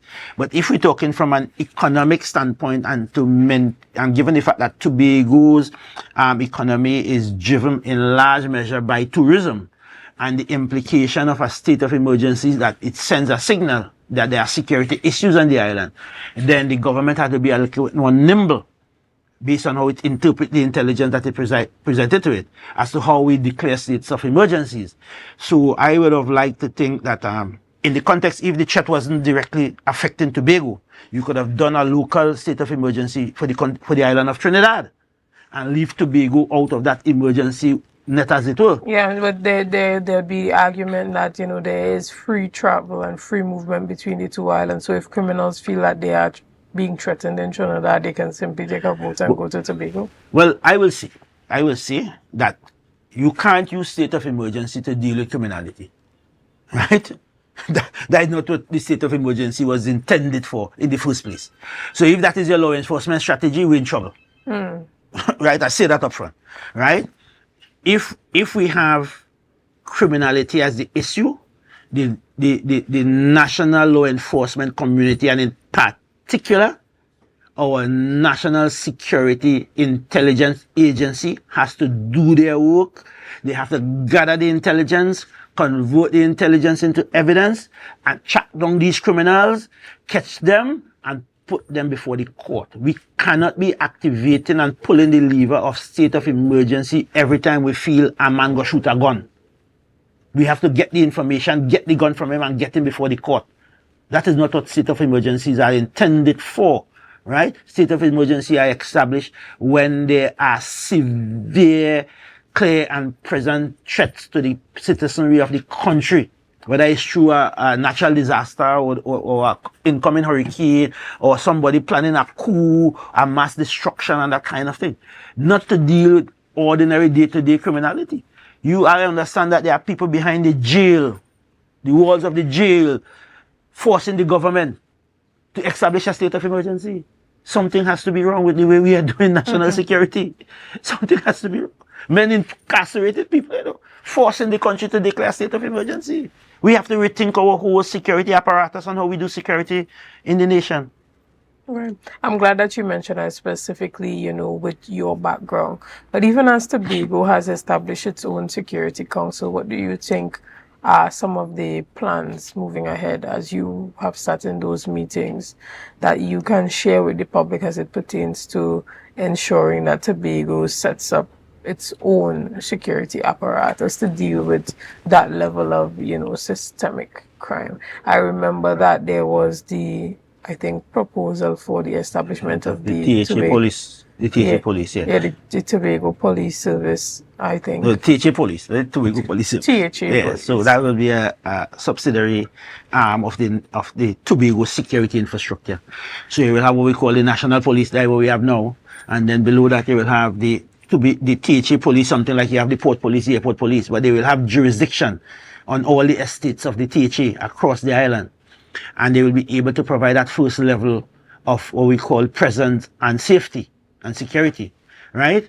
The plan was, I was instrumental in developing the proposal for that. The plan was to build out the THA police so we can now allow the national police to deal with the higher level infraction of the law. So the THA police will deal, one of the things we wanted in that infrastructure capability is, so our traffic wardens would have been under the THA. Right, that was the Department of Security. Of Public Safety and Security. Right. So you have your traffic wardens, you have your litter wardens, you have your reef patrol. You know, we have a set of issues over no man's land. So your marine patrol people, we call them marine rangers, your forest rangers, and all those persons who have a security component. TEMA would have been part of that amalgamation, and would have built out an entire island security and safety infrastructure at the THA level. And then that would have been overlaid with the national. So you have different layers of island security. That is the strategy behind it. When we did the proposal, we did all the legal research to ensure that we are not going into any lane that will have legal implication for the THA. So we did that. We brought in a consultant and they did all the review of all the legislation. And there is a clear pathway for the THA to establish that.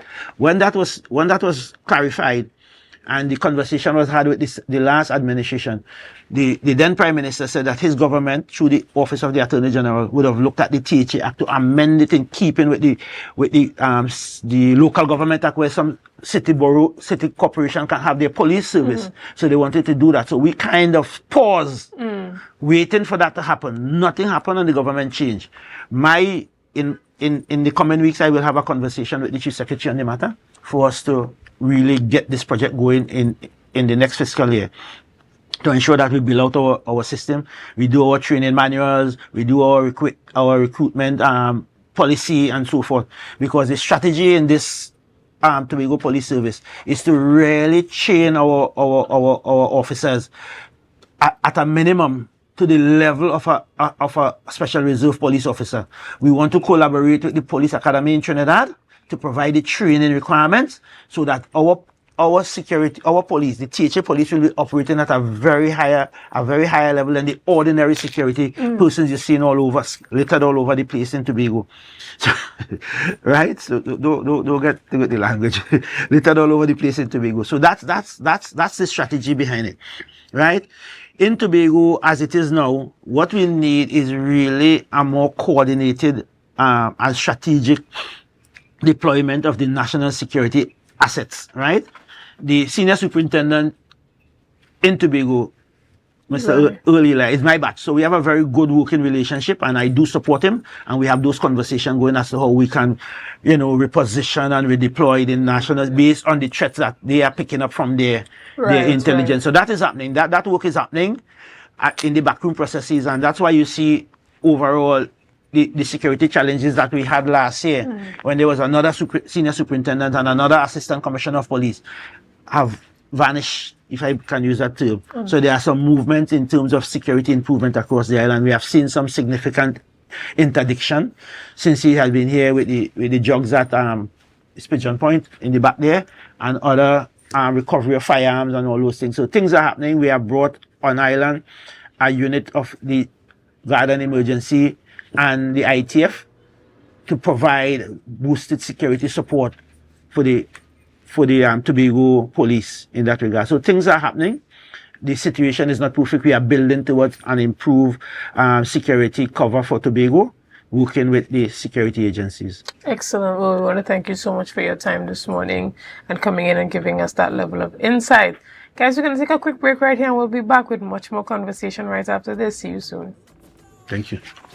I am done. So guys, there are some new developments in housing in Tobago. So it's goat racing time. This is is 116, the show that keeps you in the know with all things Tobago House of Assembly. Each week, 116 delivers a fun and engaging overview of the latest developments, achievements, activities, and events of our dynamic assembly. So join me. Let's dive into the Tobago House of Assembly's Week in Review right here on 116.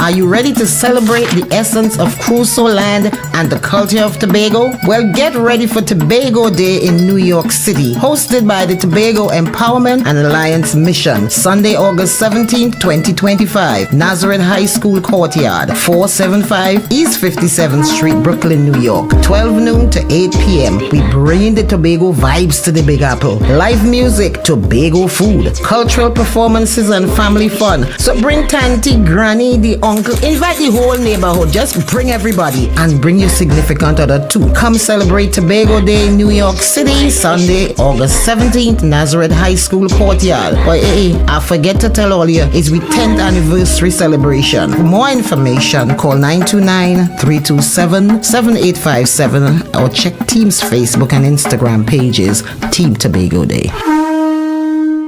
This week at the Tobago Heritage Festival 2025, Natural Treasures Day in Charlottesville, Monday 21st, 9 a.m. Salaka Feast in Pembroke, Wednesday 23rd, 8 p.m. Lekoto Folktales and Superstition, Thursday 24th, 8 p.m. Miss Tobago Heritage Personality Show, Friday 25th, from 6 p.m. Sponsored by First Citizens. Tobago Old Time Carnival Juve, Saturday 26th, 4 a.m. Heritage Calypso Monarch, Saturday 26th from 8 p.m. Buko Unveiled, Sunday 27th. Coconut's Cafe, the buffet restaurant that specializes in all your tasty local dishes. For breakfast and for lunch. Breakfast includes coconut bake and sada roti, served with chokers, bull joil, and sausages in tomato sauce. Not forgetting beef and cheese pies, shepherd's pie, macaroni pie, and rice in various styles. Meat served in a variety of flavors, garden salads, and pasta salads.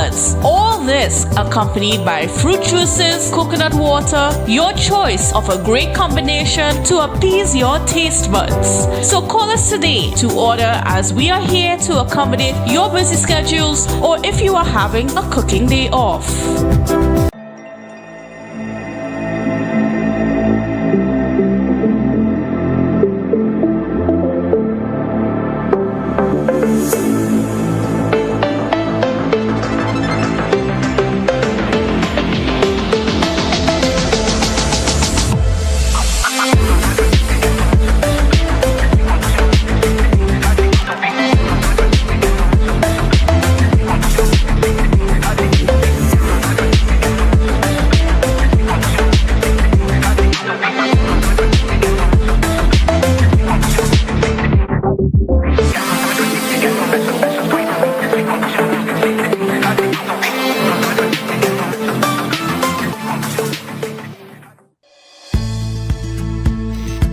TNTech is pleased to advise that its Roxborough Service Center has reopened. Starting Monday, 10th March, customers can once more visit the Roxborough Administrative Building to pay TNTech bills, request new connections, and more. TNTech, powering the nation into the next generation. Welcome to Tobago Glass Supplies, where innovation meets excellence and service reigns supreme. Well, I want a proper window for me house, yeah? I want no shake thing in my place. Our commitment is simple: to provide high-quality, innovative aluminum, vinyl, and glass solutions for both commercial and residential spaces. We get one wall on the side and we get one hole. you can put a window there, invent something, a window for put there. At TGSL, we don't just meet needs, we exceed expectations. Our range includes the finest aluminum cladding options, setting new standards in durability and style. Well, me meet ya. Me don't know who I'm talking to, but I am the cousin Tufina tell me for call all you go get proper thing for put there. Me don't know. Driven by our passion to elevate, we aim to be the leading supplier in the Caribbean market while retaining our identity as a family-owned business. Driven? No, I ain't driving. I get a bus ticket. One of me pick me them go drop me down there. Must bring me down there. Russo Trey Springer down by the page down there. Because at Tobago Glass Supplies Limited, it's not just about products, it's about relationships. It's about you. It's all about me? Who's your family?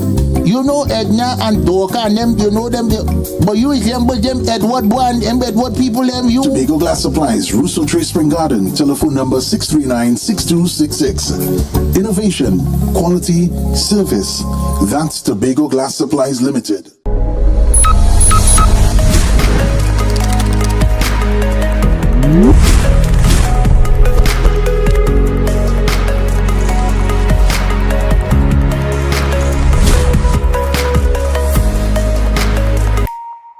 Want to get better? Where to start? What kind of exercise to do? What to eat? How to get restful sleep? Need a doctor to search for root cause? Look no further. Come to Majuba Hill Lifestyle Center Foundation at our Wellness Center in Goodwood, or Food Hub in Darrow Springs, Scarborough, or Doctor's Office in Goodwood and Darrow Spring. Contact 49SWIFT 4979438.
And welcome back to Good Morning Tobago right here on Tobago Updates. Guys, this morning we continue our conversation, and you know it's all about what's happening for the Tobago Heritage Festival. We have been having a month-long celebrations, and tonight we have that Miss Heritage Personality competition.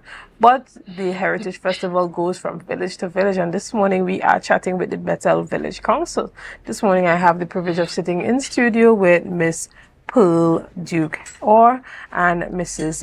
Devon Miggins. Good morning and welcome. Good morning. Thank you for having thank you us. so much, ladies, for being here this morning. And we are talking all about what's happening as it pertains to the legacy of Africa. That's the theme for Bethel's Heritage this year. And Bethel is celebrating their offerings on the 29th of July. Tell us a bit about what is happening in Bethel. So on Tuesday, July 29th, we are inviting all of Tobago to come to the sweet, landlocked, but still sweet village of Bethel, right? And Bethel, as many people may know, is the cradle of Tobago's speech band. We are also very in tune with our African roots in Bethel, and that is how you get our production, The Legacy of Africa. So you could expect to see dancing, you could expect to see African wear, you could expect to see some singing like you never heard before. And of course, we cannot leave out speech band. Excellent. And, even as it pertains to how heritage and the presentations are being structured, things are a bit different this time around. Persons are choosing different times. Usually when you think about heritage, before you think about going to a night show. But now persons are, extending that, and they're having that early morning activity. They're having that daytime activity. And for you, you are also doing the same by having a day-long activity. Talk to us about that. Okay, so we at Bethel, first thank you for having us. We wanted to make a little change to what is a custom. Bethel is back at the heritage, as we say, Bethel is back after 8 years, so we don't want to go with the norm of just an evening production. We want you to come into the village, experience us. So our first start is 10 a.m. at Egypt Junction. The program there starts with a prayer, cleansing dance. We're going to have greetings from a representative, and then we come all the way down with drums and music, singing. As we go along, we make little stops, we pay homage, and as we move along, we join with the bamboo, which is going to be our own local. We're going to cut bamboo, we'll give away to people just to get into that rhythm, and then head to the Montgomery Moravian Church area, where you're going to have the we call them the tambourine band accompanying us straight down to Montgomery Field. Excellent. And, Devon, tell us what is being done, to encourage members of the community to truly come out and participate and be a part of it. You want persons to come out and feel that love and that unity and that togetherness, and bring back that feeling of old when everybody used to come out and want to be a part and want to socialize. So we have really ramped up our efforts as far as social media. We have the Bethel Village Council page, which we invite all people to follow, not just Bethelians. We encourage all at Tobago to follow, to keep up to date with what's happening. We've been quite active there. We're doing most of our activities out of the community center, which has historically been a real hub for Bethel cultural activity and practices and rehearsals and classes and things like that. We're also encouraging a new generation to come out and be a part of Bethel culture. So we have a lot of young kids at the community center on evenings learning a lot of the dancing and even the speech band, and even playing the fiddle, which is a very important part of the speech band art form. Right. So, and tell us how it has been, to get this new generation out and involved in the speech band and getting them excited about that. Well, it's usually it's our enthusiasm for it that gives that, energizes them. So it's really good to see the parents there supporting with us. So we have a lot of parents in the community as well. So, it's not just the idea of leaving the children there, but the parents are there and supporting and involved as well. All right, excellent. And, you talk about the street parade and that cleansing and that interaction going through the streets. Why is this a significant way for Bethel to basically get back in the game? It's basically because we at Bethel, we are really cultural. So we want to encourage people to come and join us in their own way. I have started this morning by wearing one of my African outfits. So we are encouraging people, come join us. Don't come in your ordinary t-shirt. Bring out your best gear. Let's all be, there's probably a prize for the best dress. Look at it. Bring the people together, tie them together, and we come down the road enjoying Bethel and enjoy our African legacy.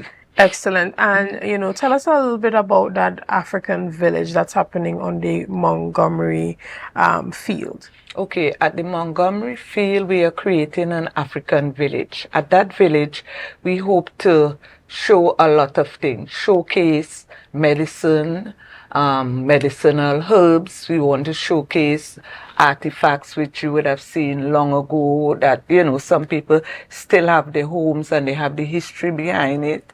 We want to showcase African wear. We want to showcase jewelry, bags, everything that is African. We want to showcase at Bethel. Beside that, on the opposite side, it's a whole entire village divided in two, left and right. On the left, you would have food. It's going to be strictly food stuff. Bethel people can cook, I must say that. Right. Well, I experienced that myself at the food festival. Right. On the Esplanade. What did you have? I think it was kuku and kalaloo and okay. stew pork or something. So added to that, you can get stew pork, you can get stew chicken, you can get fish. There's so much more you can get. Right? So food is gonna be on sale, local drinks. We want to have some oven baked stuff, tart, pone, sweet bread, you know, all those niceties. Save me a pan of pone. Yeah. A pan of sweet potato pone, right? Yeah, just keep a name on it. I'll make sure I'm passed for it. I love it. So when we get down to the field, roughly about say 12 o'clock, we are hoping and we sticking for that lunch will be ready, because after you come through all those streets and you dance, you come open and ready to eat. Right. So you have your lunch, you visit the artifacts, and then at 3 o'clock, that's when we want to go on the stage with our performance. Right. And, you know, talk to us about the revitalization of culture and the Heritage Festival in the area of Bethel. So Bethel used to be a force to be reckoned with in heritage, but we took a little break, you know, to re-strategize and to really say, who are we as, you know, as Bethel, and who do we want to be with in terms of Bethel heritage? So, you know, our theme this year is Bethel is back. Right? And as we are coming back, we are bringing that legacy of Africa to Tobago. You heard Miss Pearl tell you all, wear your African clothes and come down there, come show off yourself in your African clothes. Don't keep your African clothes in your closet where you're waiting for, bring it. Yes, and right? dress the kids up as well. Oh yes, don't leave out the kids at all.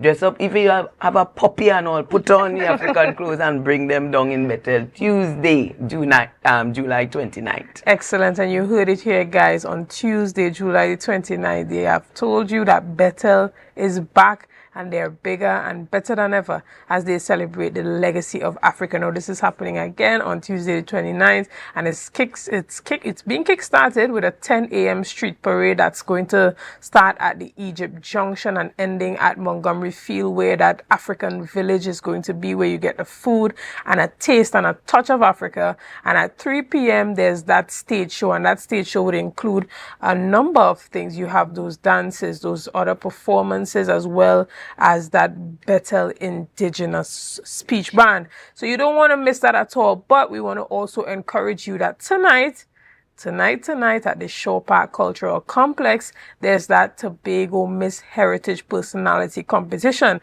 And if you are backing Bethel and you are one of the Bethelians, you already know that you have your girl Denique Saul, who would be representing the village of Bethel, and she's going to be out there giving it her best as she represents you. So I heard, before we came live, I heard that Bethel is coming out in blue.